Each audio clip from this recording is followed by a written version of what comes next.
Good day, Cal. I guess we're going to have a little talk about what's going on in the U.S. and how it might impact the G7.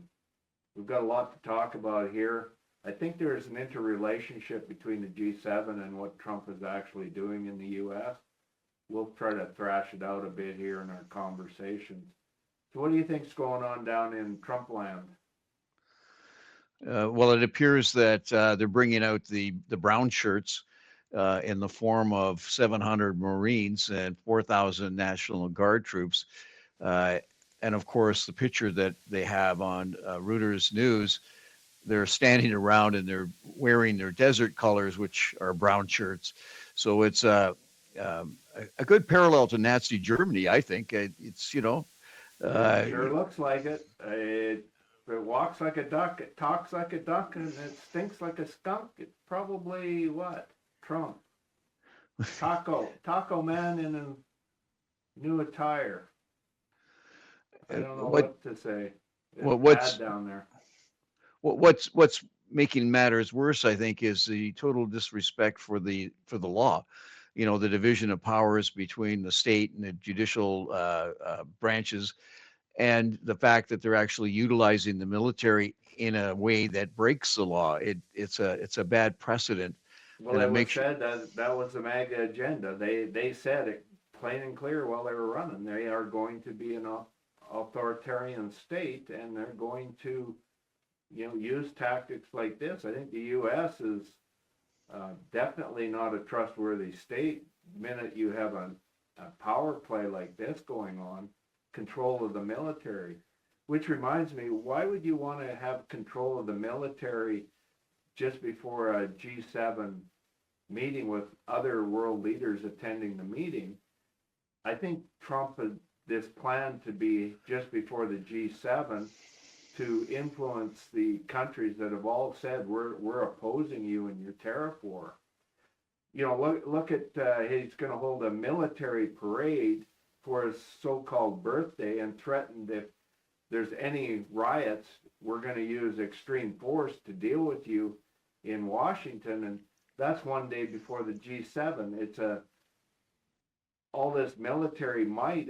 Is Trump trying to flex his muscles, saying if you don't cow down to me at the G7, we, the U.S., under my authoritarian regime, will be able to execute whatever we want to do or have stated, like going to Greenland and taking over Greenland. Macron, on his way over here, is stopping in Greenland to make a political statement that he supports Greenland not being invaded by the U.S. There's a lot of power play going on right now. Even Starmer in England has been saying, well, let's execute that tariff agreement we came up with, and Trump doesn't seem to be wanting to execute. So I really don't know what's going on in the U.S., but it does not look good for the G7. well the the news too is that the UK economy has shrunk by the most since 2023 as the U.S. tariffs hit. So you can see why getting the tariffs off is critical to the UK economy.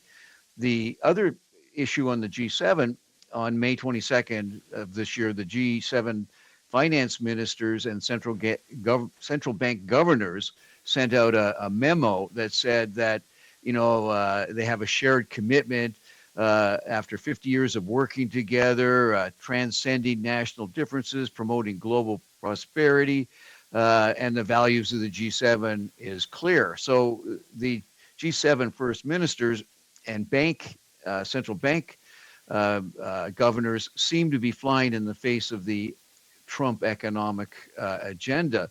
So maybe, having the parade the day before the start of the G7 will be an excuse for Trump not to appear at the G7.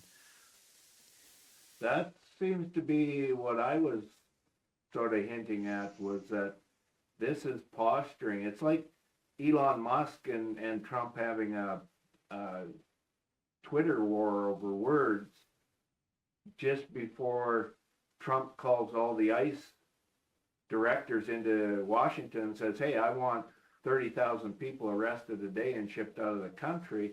And that's what triggered the LA riots and stuff, they were going into Costco and pulling people out, citizens and illegal immigrants. It didn't matter. It was more of a racist, whatever your color your skin, and we're pulling you out. And that's what triggered the riots. But it was staged. And if you watch Trump and his regime, they always stage things in advance. And that tells you something more important that's coming. They like to deflect, like watch the hand over here while I smack you over there. And that's what's going on. And it seems to be a regular occurrence under this regime. So we have to watch what's really going on. ICE has been breaking the law. Then the people protest peacefully. Then the military is sent in. And why was the military sent in? Well, there's only one reason you go against the laws of the land to get control of the military, is because you want loyal military. If you're going to circumvent the laws of the land, you have to have the military backing you. And as commander-in-chief, Trump wants to test the loyalty of his troops. And that test of loyalty becomes very important in this projection of power to the G7. If he has full control of the military and can do whatever he wants, and the Supreme Court said he's above any and all laws in the U.S., you've got a man that knows that when he comes to the G7 is going to have to answer to leaders of the world who have been allying themselves together. He's not going to be the big bully on the block unless he's got the military ready to execute his power and pressure on the rest of the world. And then what happened?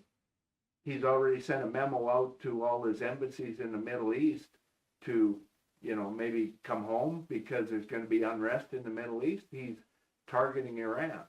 And Iran now is going to be the next deflection before the G7 or just after the G7 if the meeting doesn't go according to Trump's vision of how the kissing of the ring is going to go. We're going to see Iran be targeted to deflect the fact that he is taking over power and control in his own country away from the people that elected him. So we have to watch this very carefully, and I think people should comment in the comments below and give us some ideas of what they think is going to happen at this G7. I'm a little concerned that Trump would appear at the G7 and cause a shit show like we've never seen on an international scale, because he's going to be like a little baby in diapers, shitting everywhere and throwing a tantrum, and nobody's going to be able to change his diapers, especially with the usurping of the power of the military in the U.S. He's thinking he's God now because the military has done what he wanted against state law. So this is just a power play that I can't see what's going to happen for the G7 that is going to be good. And I'm hoping, my fingers are crossed, that he cowers out like the taco and doesn't even appear at the G7. What's your take on that? I think it's another distraction away from what's happening in Gaza. If you look at the number of fatalities on a daily basis, there's more people being killed by the Israelis in Gaza than are dying in the Ukraine. Yet the Ukraine is gathering all the attention, and people are just ignoring the fact that the Americans are supporting the Israelis in genocide and ethnic cleansing. They've set up these alleged feeding camps where people end up getting shot. Just recently, there was an ambush of 8 Palestinians who worked for the Humanitarian Foundation, and they're blaming Hamas for killing them, which seems counterintuitive. Yet they've killed 22 people lining up for food in the last 24 hours, and that doesn't include the regular ongoing bombing and destruction and bulldozers. And I think a lot of this action that's happening in California right now is a distraction from Gaza. Now, if you look at the first ministers, when they sent out their press release, they have all these platitudes about, the global economy and strong, sustainable economic growth. And then they go into economic resilience and security, and finally support for the Ukraine. Now, the support for the Ukraine ends up being one of the most important sections for the finance ministers. but they don't mention Gaza at all. They don't mention any kind of sanctions on Israel, but they go on and on and on about, Russia's conduct Well, and the nothing. UK, Canada, and France, and a couple other countries pissed Trump off because they came out with a sanction against two of the ministers or people that are propping up Netanyahu, and they sanctioned them. Trump has made a big public display that really pissed him off. So it shows your allegiance the U.S. has to Israeli, and he's not happy coming into the G7 that these countries publicly oppose the Israeli army doing war crimes, and they've said publicly that they're still backing the two-state solution. So Trump is not happy, and the two-state solution means Trump doesn't get his land development and resorts on the beachfront property. So you can see where this is showing that Trump has invested interest in Israeli winning, and he has invested interest in Putin winning in Ukraine. We don't know the extent of the deals that Trump has cut with Putin, but we know there is, because no self-respecting person would side with war crimes unless there was financial personal gain, and that's what seems to be going on. And with cryptocurrency, we'll never know what money changes hands.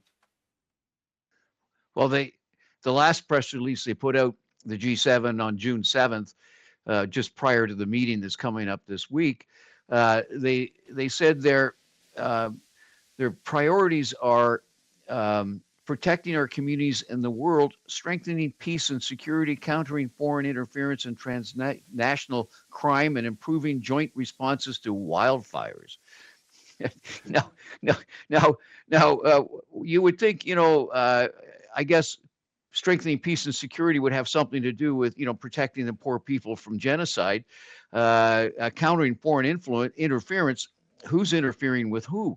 And improving joint responses to wildfires. I'm missing why the G7 would be concerned about wildfires. Now, Alberta, BC, Saskatchewan, we're pretty smoky here right now. The smoke's pretty thick in the air, but the smoke is coming wildfires all over BC and Alberta, but it's coming all the way down to Boston. In fact, apparently this is the most earliest active wildfire season since 2023, which was a record, and it's 8 million acres already have burnt up in Canada. Now, so the wildfire issue must be for the Canadian consumption, so that we look at this and say, okay, something meaningful is going to come out of this, right?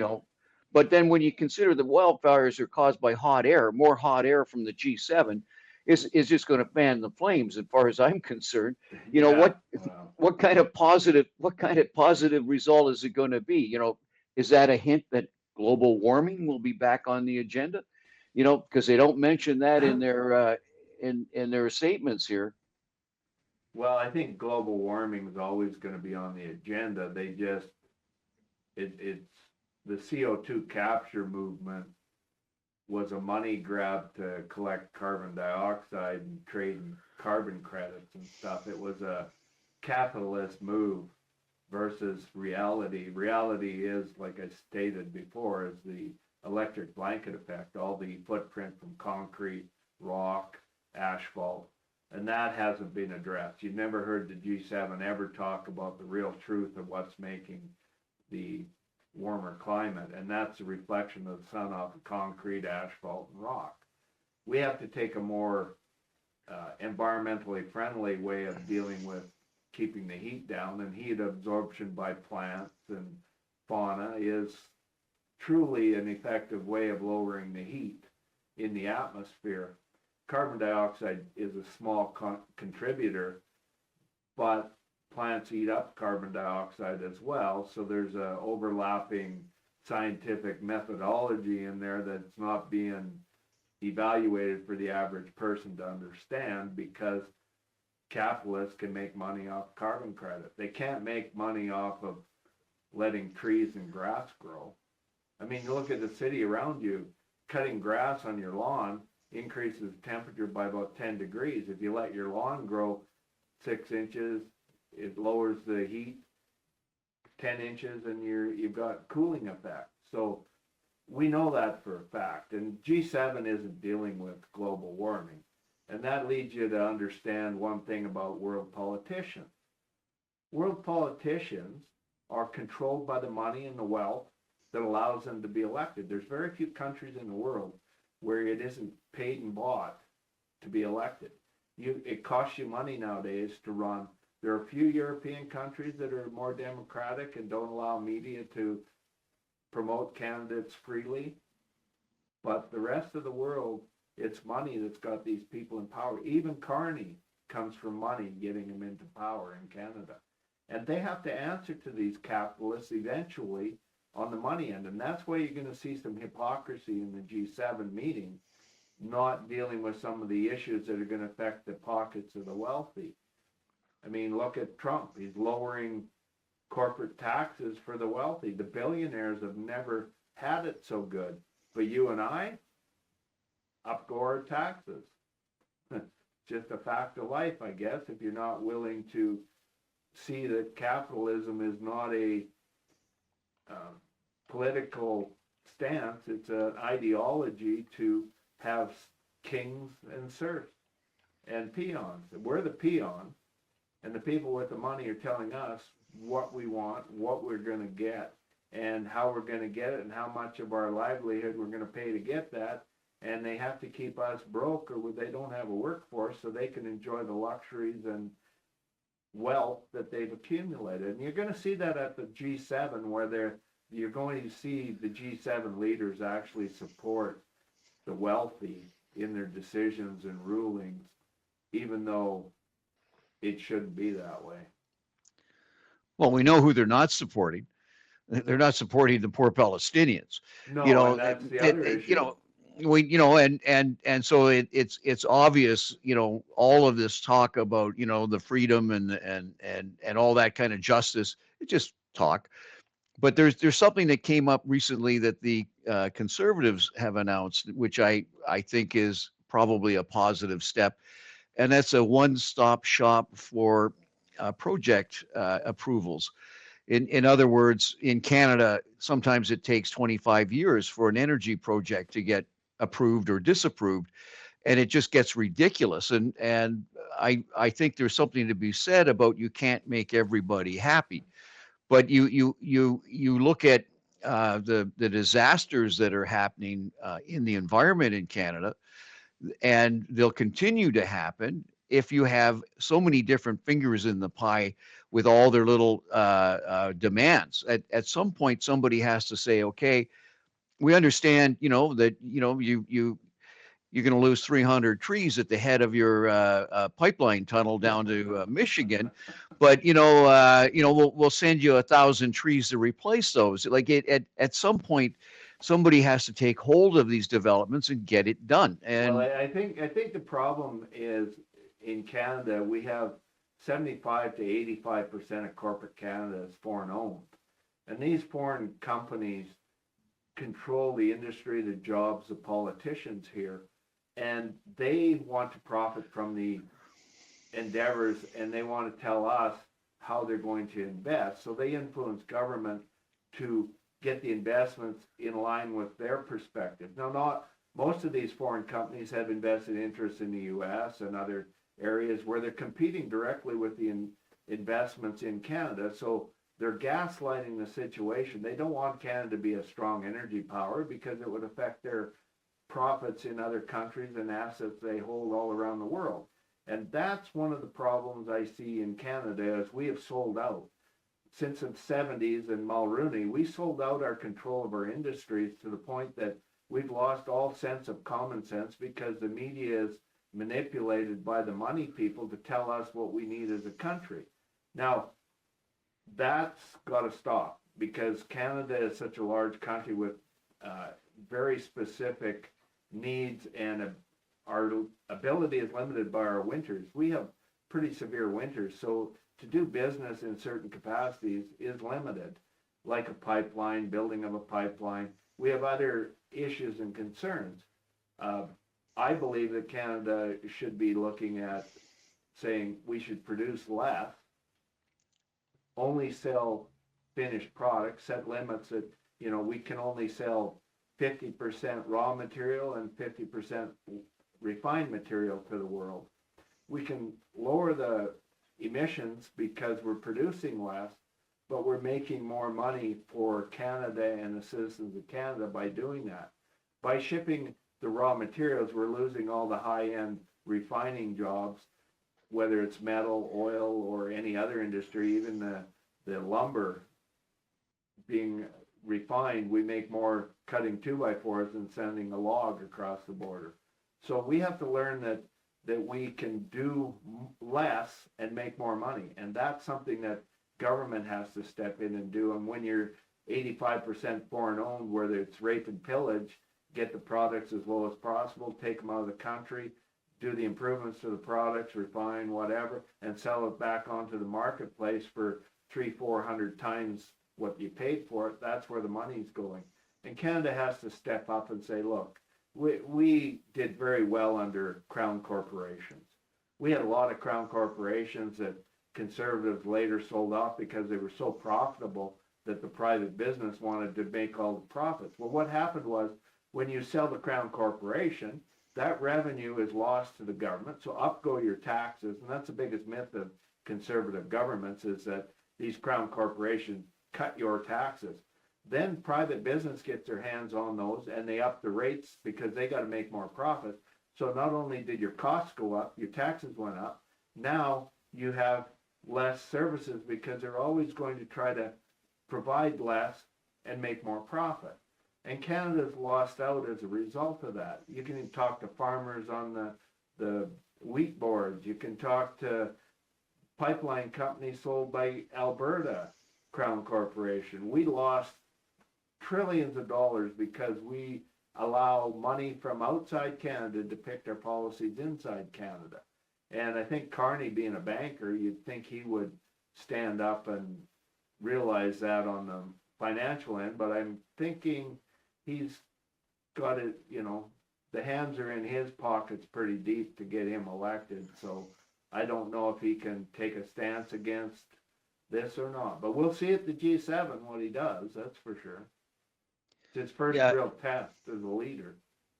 Well, I think the G7 is full of hot air, and they're going to come back with some platitudes about how they're going to fix this and work together to fix that, and how they really care about the third world and the South and all this crap, and nothing will happen again. What do you think about the Saudi prince being invited and Modi being invited to the G7? It looks more like it's the G24 plus felon.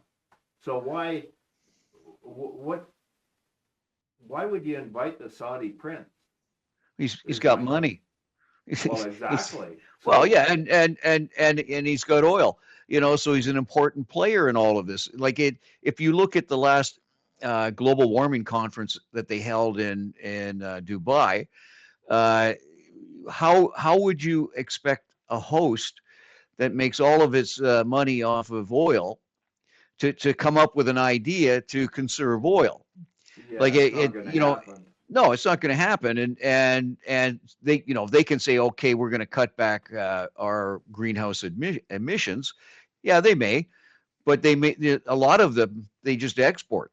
So do you think Carney invited the Saudi prince to send a message to Trump that we're going to do a little stronger ties with the Saudis in our oil and gas sector and work with them to circumvent sending all our oil to the U.S. refineries? I mean, the Saudis own probably a lot of the U.S. refineries anyway, or make profit off it. But if there has to be a reason that you invite the Saudi prince to Alberta on a G7, which really has nothing to do with international oil and gas.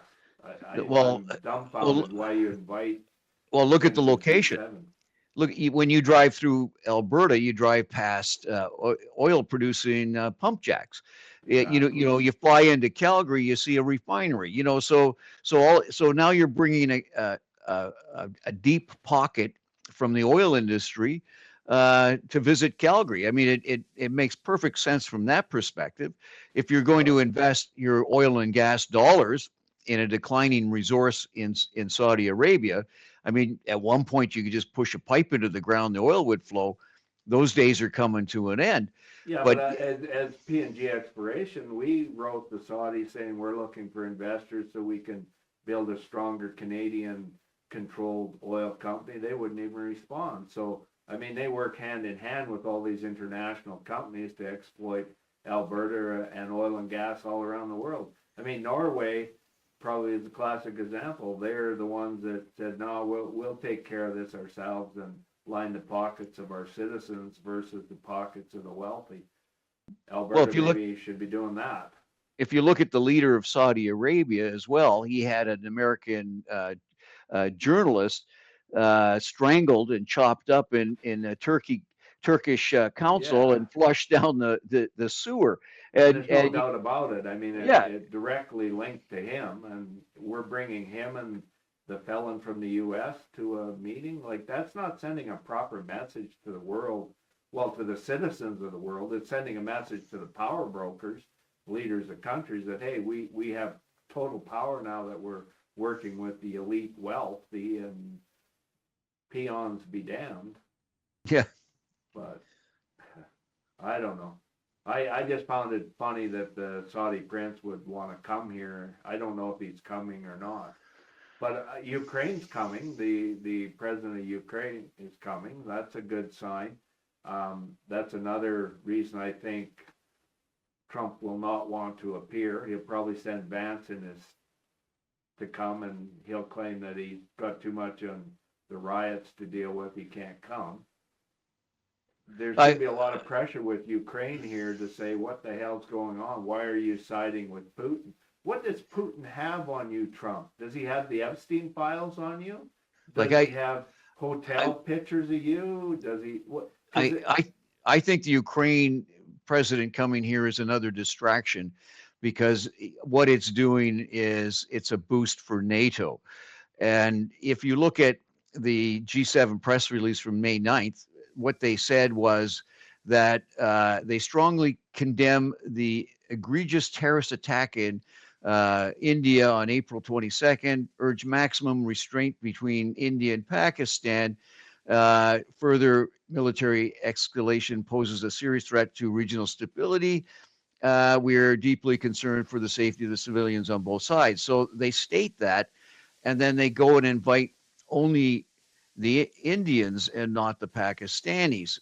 And so now you have a situation where you're saying, oh, there should be peace and harmony, but you're inviting one side, not the other, to an economic conference. And I don't think that sends the right message. I think if you want to end the conflict in the Ukraine, you got to talk to the Russians. And continuing to one-sidedly support the Ukrainian government is going to extend that war until eventually the Ukraine collapses. And I don't think Russia can collapse the Ukraine. I mean, they've fortified their positions. I mean, today was actually where they hit the alleged 1 million injured or killed of Russian forces in Ukraine, and that was in the news today by the calculations. So I mean, let's don't get sidetracked on the Ukraine issue. No, but hang on. Let's go back to the most recent G7 press release.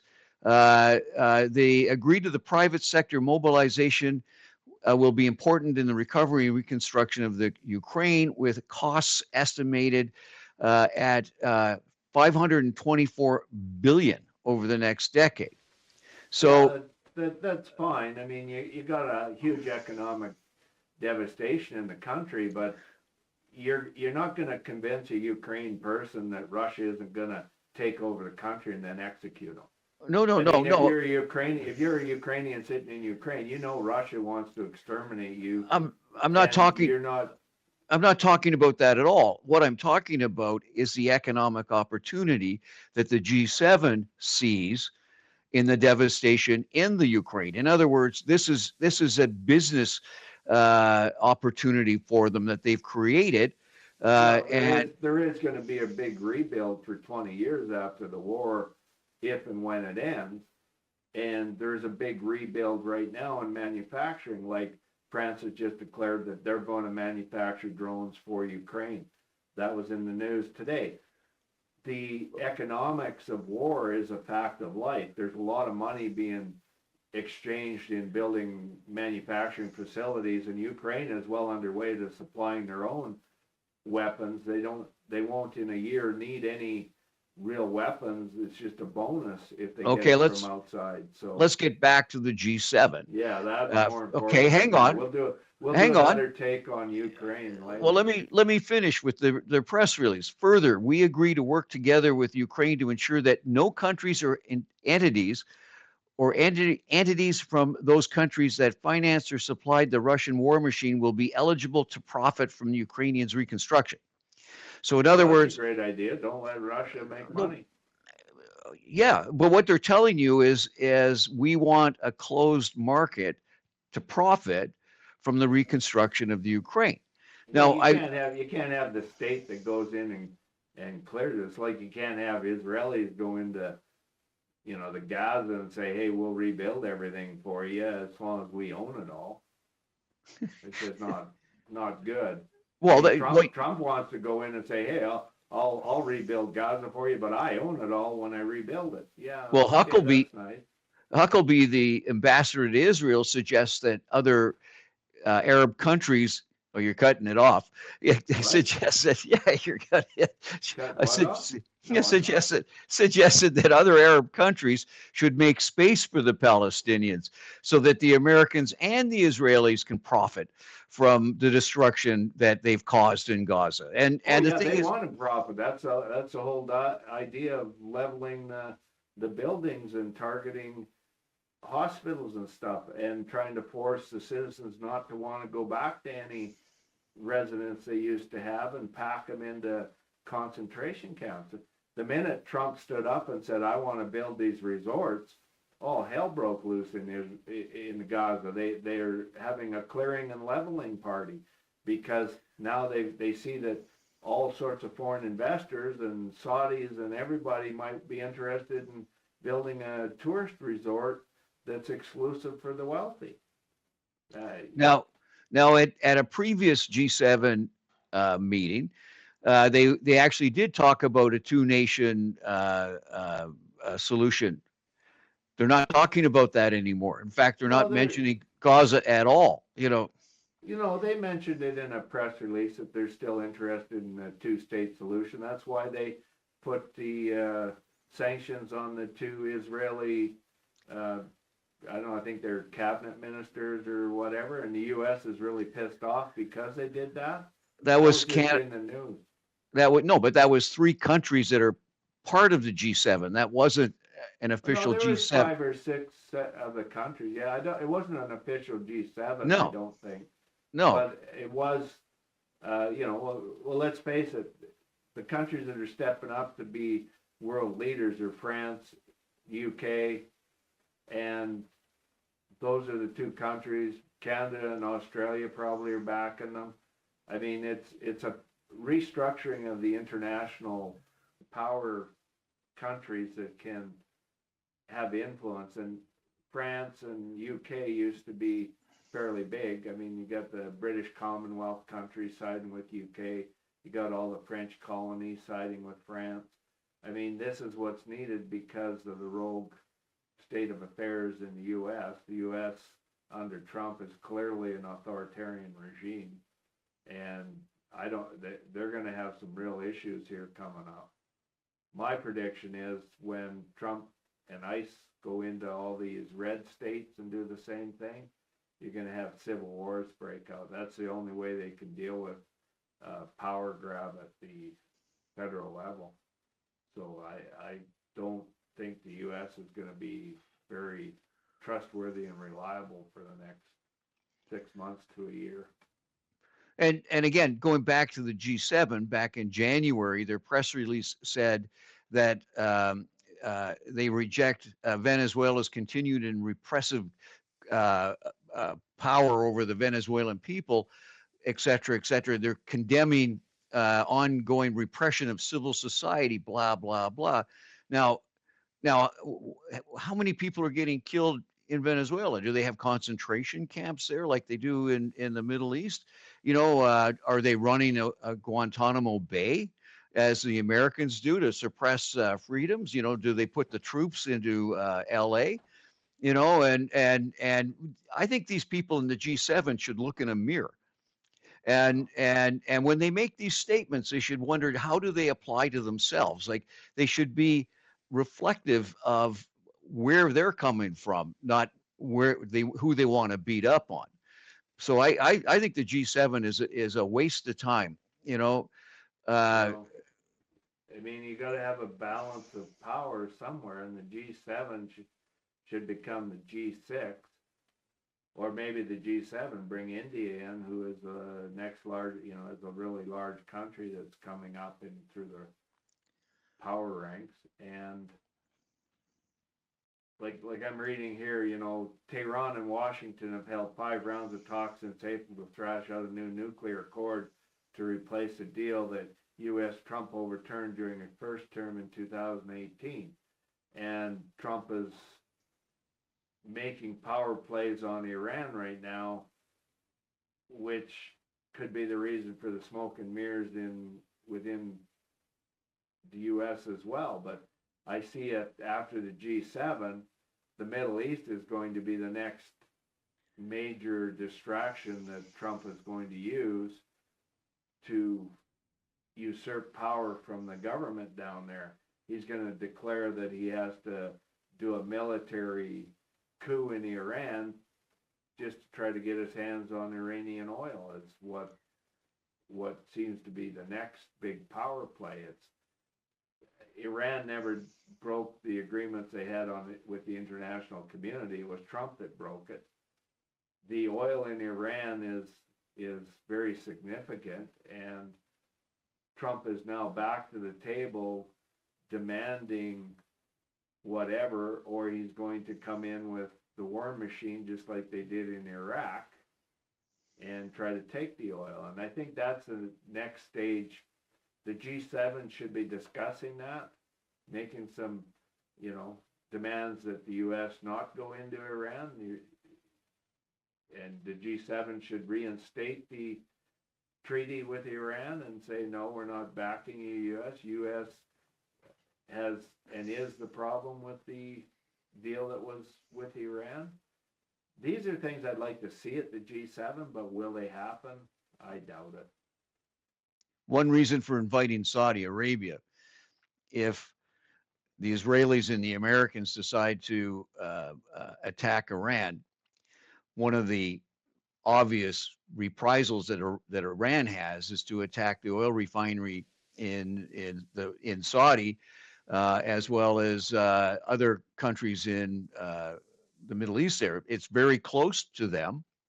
They can be easily destroyed, whereas it's more difficult. Obviously, they can't reach America, so they can't hit back at the U.S. But they can certainly make a mess of the oil facilities in the region, which would affect the U.S. So perhaps that's why it should be brought up at the G7, and that's where the UK and France and Canada, Australia, different countries need to say, look, you can't go being this idiot over in the Middle East, and we can't have Iran being forced to defend itself because of your actions. And really, that's all it is. Iran's being forced since 2018 to defend itself because the U.S., under Trump, broke up an agreement that added stability to the Middle East. It's going to be a hot spot. It's going to be the next problem with the Trump regime, and it's just a money grab for oil. Well, it's going to be interesting because I can't see anywhere in their press releases where they even mention Iran, and that would probably, again, the obvious comment would be, well, what about Israel? the G7 is avoiding that topic. Obviously, they're prepared to talk about Israel. They're prepared to talk about Venezuela. They're prepared to talk about Pakistan, China. China keeps popping up. They keep slandering China. I don't know. Talking about China, Trump's going around bragging he's got a great deal for the U.S. people. He's got a great deal. Come read all about it. It's a great deal. We got a 55% tariff to the U.S. citizens. Your cost of goods from China are only going up 55%, plus what we tack on for extra costs of dealing with the tariff. But we get raw earth minerals from China, and China's only going to charge U.S. companies a 10% tariff on goods going into China. Holy shit, man. That's the dumbest deal I ever heard of, like 55% tariff to goods coming into the U.S. Man, are the people that voted you in that brain dead that they don't see that you just added 55% to their pocketbook? And what, for raw earth minerals that the U.S. needs and is going to pay whatever price China says to get them into the country, and Trump, we're getting them in tariff-free. Well, yeah, Trump, you're not charging a tariff on it. You're the one charging it, not China. China says, hey, we'll send it to you at fair market prices or whatever the hell we want to sell it to you for. And you're going around like I don't even know if a chimpanzee would be strutting and stuff, like that. Like it's total lunacy. It's the art of the deal. Oh yeah, the art of the dumbass is all that is. Like, holy shit, has he lost his marbles, or have the people of the U.S. lost their marbles? I know they're losing all their change in their pockets. That's gone. Like, it's all about charging more and profiting more. That's what's going on in the U.S. and people's pocketbooks are really going to be burning. They won't be able to hold any coins in it. So that's my take. I thought that was the funniest statement by any leader of anything. If a businessman running a corporation like Musk or somebody made a statement like that, all the shareholders would run. They'd sell that stock. It'd be worthless.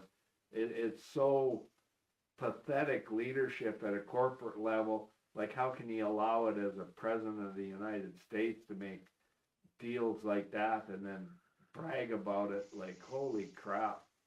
I just roll my eyes, and this is a prelude to coming to the G7 to say, look, at China capitulated, you're going to capitulate, every last one of you. If the G7 is going down, you're going to do exactly as I say, or I'm going to tax my voters. Okay, well, go tax your voters. We'll just sell our goods somewhere else. And that's, to me, what's going on with the G7. So I guess we thrashed that subject out pretty good. We'll find out next week. I guess. So I guess we should wrap that up before I go on another tangent on G7. Hopefully, that's about it. Anything else you want to discuss? We want to hear from you in the comments below, by the way, people. We appreciate ideas so that we can understand what's going out there and through people's minds, especially the U.S. Please let us, U.S. citizens in Los Angeles. How about Texas? That's going to be the next big ICE raid. When ICE starts going into stores and taking, citizens from the stores working there. Texas is a red state. I know it's going to be so you gotta go after the blue states first. Yeah, cowards. Oh well. I think Taco's gonna not show up in Alberta. So. Yeah. And if he does, he's gonna be breathing a lot of smoke in the air. It's gonna affect his lungs. He won't be able to talk too much anyway. Only the young can speak through all this smoke. It's pretty thick out here.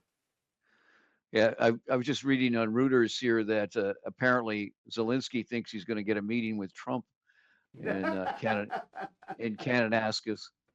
Yeah, that should be interesting.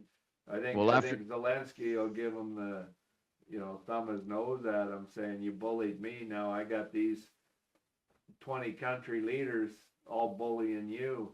Come on, let's have a meeting, you coward.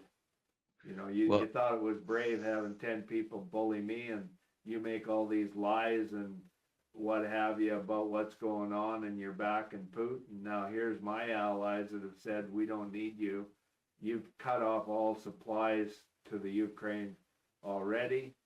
This is a new allegiance, and you are not part of it. And you can take your U.S. lying machine and fly over to Putin and kiss his hiney." Because Putin obviously is pulling Trump's strings. There's no doubt about it. anyways, Okay. I thought you were leaving. Goodbye. Yeah, goodbye. Take care, bye. Subscribe to the channel, give us a like, and please share the video. Don't be afraid to share this commercial with your friends too.